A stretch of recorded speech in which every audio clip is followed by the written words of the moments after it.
आइए रसपान करते हैं श्री सत्यनारायण जी की कथा का प्रथम अध्याय का। एक समय की बात है, नैसिरण्य तीर्थ में सौनिकादि 88,000 ऋषियों ने श्री सूत जी से पूछा, हे प्रभु, इस कलयुग में वेद विद्या रहित मनुष्यों को प्रभु भक्ति किस प्रकार मिल सकती है तथा उनका उद्धार कैसे होगा। हे मुनि श्रेष्ठ, कोई ऐसा तप बताइए जिससे थोड़े समय में ही पुण्य मिले और मनवांछित फल भी मिल जाए। इस प्रकार की कथा सुनने की हम इच्छा रखते हैं। सर्वशास्त्रों के ज्ञाता सूत जी बोले, हे वैष्णव में पूज्य, आप सभी ने प्राणियों के हित की बात पूछी है, इसलिए मैं एक ऐसे श्रेष्ठ व्रत को आप लोगों को बताऊंगा जिसे नारद जी ने लक्ष्मी नारायण जी से पूछा था और लक्ष्मीपति ने मुनि श्रेष्ठ नारद जी से कहा था। आप सब इसे ध्यान से सुनिए। एक समय की बात है, योगीराज नारद जी दूसरों के हित की इच्छा लिए अनेकों लोकों में घूमते हुए मृत्यु लोक में आ पहुँचे। यहाँ उन्होंने अनेक योनियों में जन्मे प्रायः सभी मनुष्यों को अपने कर्मों द्वारा अनेकों दुखों से पीड़ित देखा। उनका दुख देख नारद जी सोचने लगे कि कैसा यत्न किया जाए जिसके करने से निश्चित रूप से मानव के दुखों का अंत हो जाए। इसी विचार पर मनन करते हुए वह विष्णु लोक में गए। वहाँ वह देवों के ईश भगवान नारायण की स्तुति करने लगे, जिनके हाथों में शंख चक्र गदा और पद्म थे, गले में वरमाला पहने हुए थे। स्तुति करते हुए नारद जी बोले, हे भगवान, आप अत्यंत शक्ति से संपन्न हैं। मन तथा वाणी भी आपको नहीं पा सकती है। आपका आदि मध्य तथा अंत नहीं है। निर्गुण स्वरूप सृष्टि के कारण भक्तों के दुख को दूर करने वाले आपको मेरा नमस्कार है। नारद जी की स्तुति सुन विष्णु भगवान बोले, हे मुनि श्रेष्ठ, आपके मन में क्या बात है? आप किस काम के लिए पधारे हैं, उसे निसंकोच कहो। इस पर नारद मुनि बोले कि मृत्यु लोक में अनेक योनियों में जन्मे मनुष्य अपने कर्मों के द्वारा अनेकों दुख से दुखी हो रहे हैं। हे नाथ, आप मुझ पर दया रखते हैं तो बताइए कि वो मनुष्य थोड़े प्रयास से ही अपने दुखों से कैसे छुटकारा पा सकते हैं। श्री हरि बोले, हे नारद, मनुष्यों की भलाई के लिए तुमने बहुत अच्छी बात पूछी है। जिसके करने से मनुष्य मोह से छूट जाता है, वह बात मैं कहता हूँ, उसे सुनो। स्वर्गलोक व मृत्युलोक दोनों में एक दुर्लभ उत्तम व्रत है जो पुण्य देने वाला है। आज प्रेमवश होकर मैं उसे तुमसे कहता हूँ। श्री सत्यनारायण भगवान का यह व्रत अच्छी तरह विधान पूर्वक करके मनुष्य तुरंत ही यहाँ सुख भोग कर मरने पर मोक्ष पाता है। श्री हरि के वचन सुन नारद जी बोले कि उस व्रत का फल क्या है और उसका विधान क्या है। यह व्रत किसने किया था, इस व्रत को किस दिन करना चाहिए, सभी कुछ विस्तार से बताइए। नारद की बात सुनकर श्री हरि बोले, दुख व शोक को दूर करने वाला यह व्रत सभी स्थानों पर विजय दिलाने वाला है। मानव को भक्ति व श्रद्धा के साथ शाम को श्री सत्यनारायण की पूजा धर्म परायण होकर ब्राह्मणों व बंधुओं के साथ करनी चाहिए। भक्ति भाव से ही नैवेद्य, केले का फल, घी, धूप और गेहूं का आटा सवाया लें। गेहूं के स्थान पर साठी का आटा, शक्कर तथा गुड़ लेकर वह सभी भक्षण योग्य पदार्थों को मिलाकर भगवान का भोग लगाएं। ब्राह्मणों सहित बंधु बांधवों को भी भोजन कराएं। उसके बाद स्वयं भोजन करें। भजन कीर्तन के साथ भगवान की भक्ति में लीन हो जाएं। इस तरह से सत्यनारायण भगवान का यह व्रत करने पर मनुष्य की सारी इच्छाएं निश्चित रूप से पूरी हो जाती हैं। इस कली काल अर्थात कलियुग में मृत्यु लोक में मोक्ष का यही एक सरल उपाय है। तो इस प्रकार से श्री सत्यनारायण व्रत कथा का प्रथम अध्याय संपूर्ण होता है। श्रीमन्नारायण नारायण नारायण, भजमन नारायण नारायण नारायण। श्री सत्यनारायण भगवान की जय। अब आइए रसपान करते हैं श्री सत्यनारायण कथा के द्वितीय अध्याय का। सूत जी बोले, हे ऋषियों, जिसने पहले समय में इस व्रत को किया था उसका इतिहास कहता हूँ, ध्यान से सुनो। सुंदर काशीपुरी नगरी में एक अत्यंत निर्धन ब्राह्मण रहता था। भूख प्यास से परेशान वह धरती पर घूमता रहता था। ब्राह्मणों से प्रेम करने वाले भगवान ने एक दिन ब्राह्मण का वेश धारण कर उसके पास जाकर पूछा, हे विप्र, नित्य दुखी होकर तुम पृथ्वी पर क्यों घूमते हो? दीन ब्राह्मण बोला, मैं निर्धन ब्राह्मण हूँ, भिक्षा के लिए धरती पर घूमता हूँ। हे भगवान, यदि आप इसका कोई उपाय जानते हो तो बताइए। वृद्ध ब्राह्मण कहता है कि सत्यनारायण भगवान मनोवांछित फल देने वाले हैं, इसलिए तुम उनका पूजन करो। इसे करने से मनुष्य सभी दुखों से मुक्त हो जाता है। वृद्ध ब्राह्मण बनकर आए सत्यनारायण भगवान उस निर्धन ब्राह्मण को व्रत का सारा विधान बताकर अंतर्ध्यान हो गए। ब्राह्मण मन ही मन सोचने लगा कि जिस व्रत को वृद्ध ब्राह्मण करने को कह गया है मैं उसे जरूर करूँगा। यह निश्चय करने के बाद उसे रात में नींद नहीं आई। वह सवेरे उठकर सत्यनारायण भगवान के व्रत का निश्चय कर भिक्षा के लिए चला गया। उस दिन निर्धन ब्राह्मण को भिक्षा में बहुत धन मिला, जिससे उसने बंधुओं के साथ मिलकर श्री सत्यनारायण भगवान का व्रत संपन्न किया।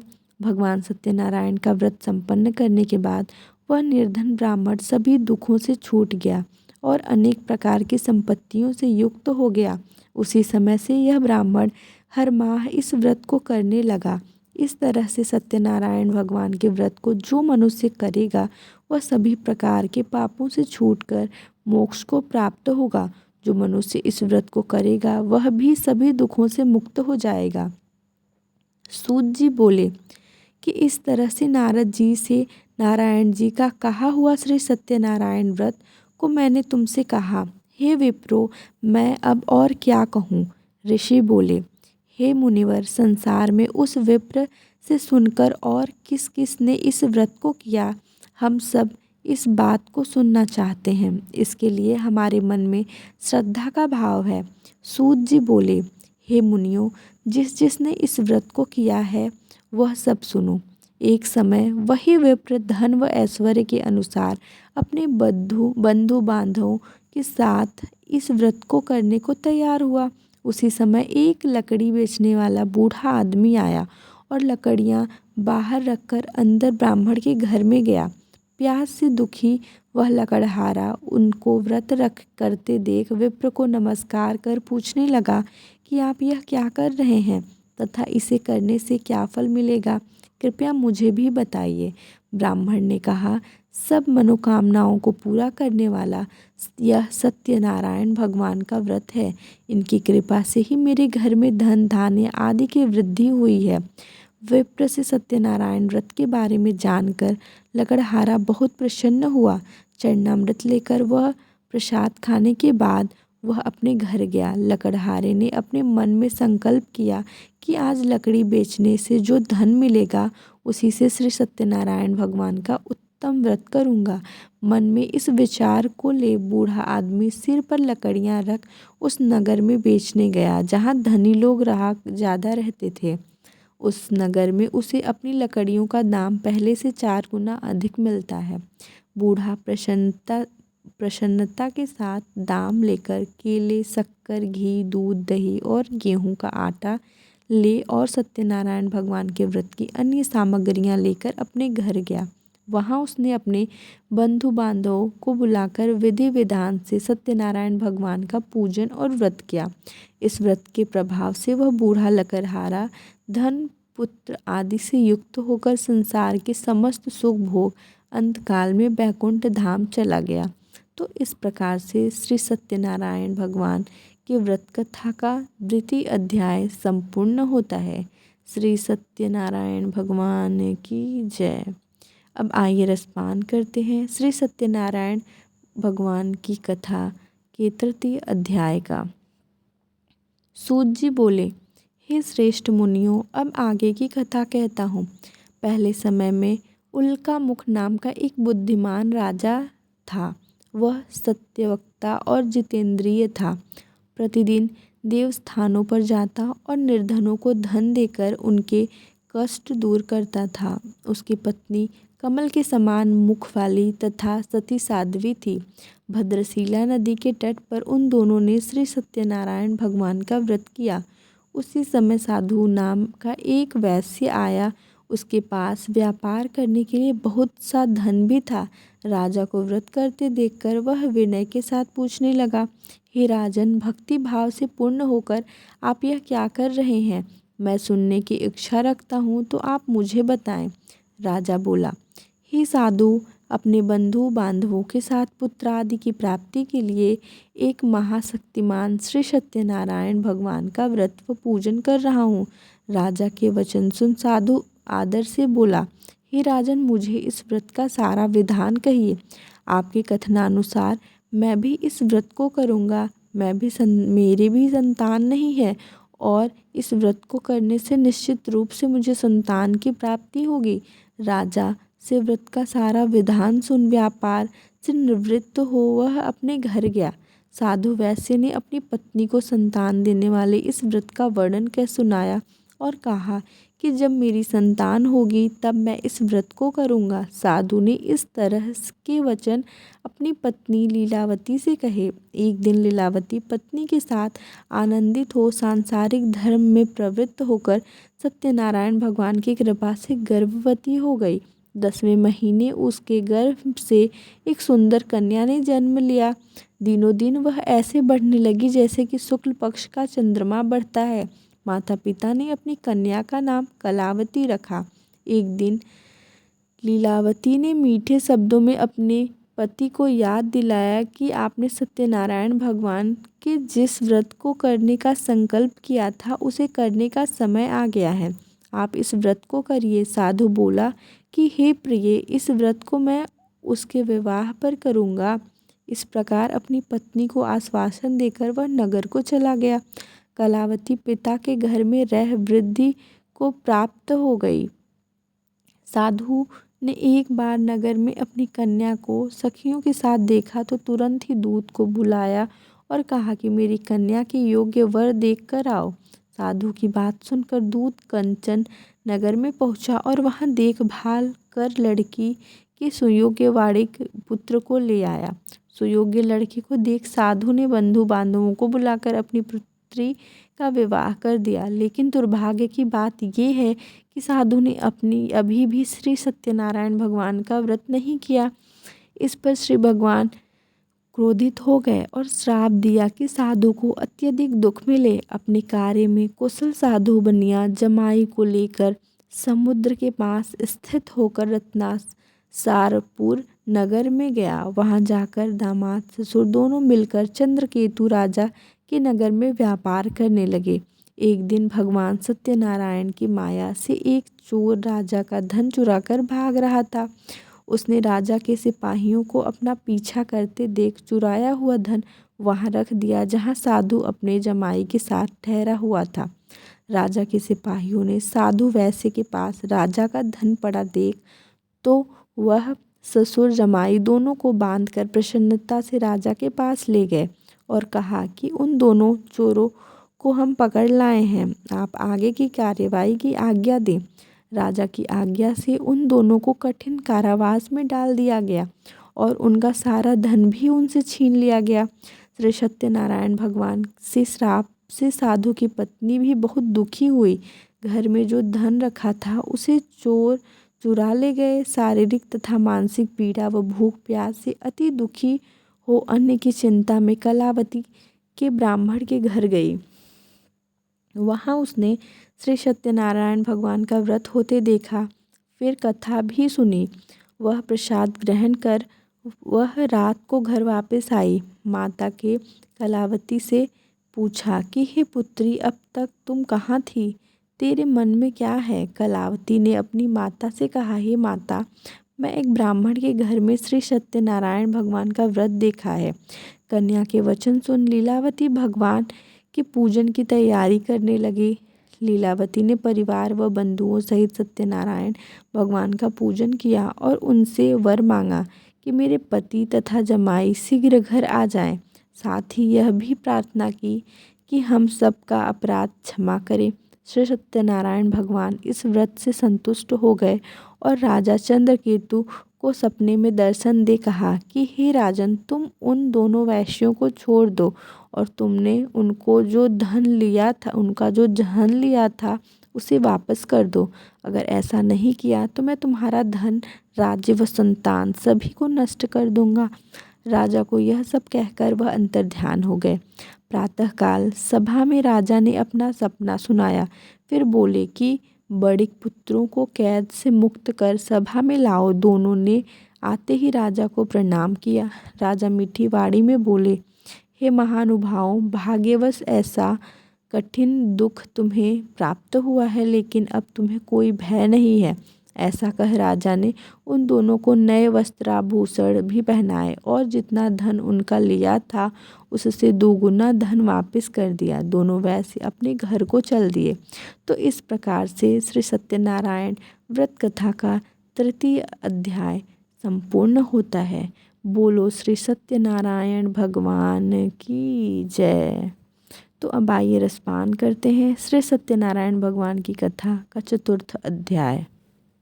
सूत जी बोले, वैश्य ने मंगलाचार कर अपनी यात्रा आरंभ की और अपने नगर की ओर चल दिया। उनके थोड़ी दूर जाने पर एक दंडी वेशधारी श्री सत्यनारायण ने उनसे पूछा, हे साधु, तेरी नाव में क्या है? अभिवाड़ी वणिक हंसता हुआ बोला, हे दंडी, आप क्यों पूछते हो? क्या धन लेने की इच्छा है? मेरी नाव में तो बेल व पत्ते भरे हुए हैं। वैश्य के कठोर वचन सुन भगवान बोले, तुम्हारा वचन सत्य हो। दंडी ऐसे वचन कह वहाँ से दूर चले गए। कुछ दूर जाकर समुद्र के किनारे बैठ गए। दंडी के जाने के बाद साधु वैश्य ने नेत्र क्रिया के पश्चात नाव को ऊंची उठते देखकर अचंभा माना और नाव में बेल पत्ते आदि देख वह मूर्छित हो जमीन पर गिर पड़ा। मूर्छा खुलने पर वह अत्यंत शोक में डूब गया। तब उसका दामाद बोला कि आप शोक ना मनाएं, यह दंडी का शाप है, इसलिए हमें उनकी शरण में जाना चाहिए, तभी हमारी मनोकामना पूरी होगी। दामाद की बात सुनकर वह दंडी के पास पहुंचा और अत्यंत भक्ति भाव नमस्कार करके बोला, मैंने आपसे जो जो असत्य वचन कहे थे उनके लिए मुझे क्षमा दें। ऐसा कह कर महान शोकातुर हो रोने लगा। तब दंडी भगवान बोले, हे वणिक पुत्र, मेरी आज्ञा से बार बार तुम्हें दुख प्राप्त हुआ है, तो मेरी पूजा से विमुख हुआ। साधु बोला, हे भगवान, आपकी माया से ब्रह्मा आदि देवता भी आपके रूप को नहीं जानते, तब मैं अज्ञानी कैसे जान सकता हूँ। आप प्रसन्न होइए, अब मैं सामर्थ्य के अनुसार आपकी पूजा करूँगा। मेरी रक्षा करो और पहले के समान नौका में धन भर दो। साधु वैश्य के भक्तिपूर्वक वचन सुनकर भगवान प्रसन्न हो गए और उसकी इच्छानुसार वरदान देकर अंतर्ध्यान हो गए। ससुर जमाई जब नाव पर आए तो नाव धन से भरी हुई थी। फिर वही अपने अन्य साथियों के साथ सत्यनारायण भगवान का पूजन कर अपने नगर को चल दिए। जब नगर के नज़दीक पहुँचे तो दूत को घर पर खबर करने के लिए भेज दिया। दूत साधु की पत्नी को प्रणाम कर कहता है कि मालिक अपने दामाद सहित नगर के निकट आ गए हैं। दूत की बात सुन साधु की पत्नी लीलावती ने बड़े हर्ष के साथ सत्यनारायण भगवान का पूजन कर अपनी पुत्री कलावती से कहा कि मैं अपने पति के दर्शन को जाती हूँ, तो कार्य पूर्ण कर शीघ्र आ जा। माता के ऐसे वचन सुन कलावती जल्दी से प्रसाद छोड़ अपने पति के पास चली गई। प्रसाद की अवज्ञा के कारण श्री सत्यनारायण भगवान रुष्ट हो गए और नाव सहित उसके पति को पानी में डुबो दिया। कलावती अपने पति को वहां ना पाकर रोती हुई जमीन पर गिर गई। नौका को डूबा हुआ देख वह कन्या को रोता देख साधु दुखी होकर बोला कि हे प्रभु, मुझसे तथा मेरे परिवार से जो भूल हुई है उसे क्षमा करें। साधु के दीन वचन सुनकर श्री सत्यनारायण भगवान प्रसन्न हो गए और आकाशवाणी हुई, हे साधु, तेरी कन्या मेरे पास प्रसाद को छोड़कर आई है, इसलिए उसका पति अदृश्य हो गया है। यदि वह घर जाकर प्रसाद खाकर लौटती है तो इसे इसका पति अवश्य मिलेगा। ऐसी आकाशवाणी सुन कलावती घर पहुंचकर प्रसाद खाती है और फिर आकर अपने पति के दर्शन करती है। उसके बाद साधु अपने बंधु बांधवों सहित श्री सत्यनारायण भगवान का विधि विधान से पूजन करता है। इस लोक का सुख भोग वह अंत में स्वर्ग जाता है। तो इस प्रकार से श्री सत्यनारायण भगवान की व्रत कथा का चौथा अध्याय समाप्त होता है। तो बोलिए श्री सत्यनारायण भगवान की जय। अब आइए रसपान करते हैं श्री सत्यनारायण भगवान की कथा का 5वां अध्याय। सूत जी बोले, हे ऋषियों, मैं और भी एक कथा सुनाता हूँ, उसे भी ध्यानपूर्वक सुनो। प्रजापालन में लीन तुंगध्वज नाम का एक राजा था। उसने भी भगवान का प्रसाद त्याग कर बहुत ही दुख सहन किया।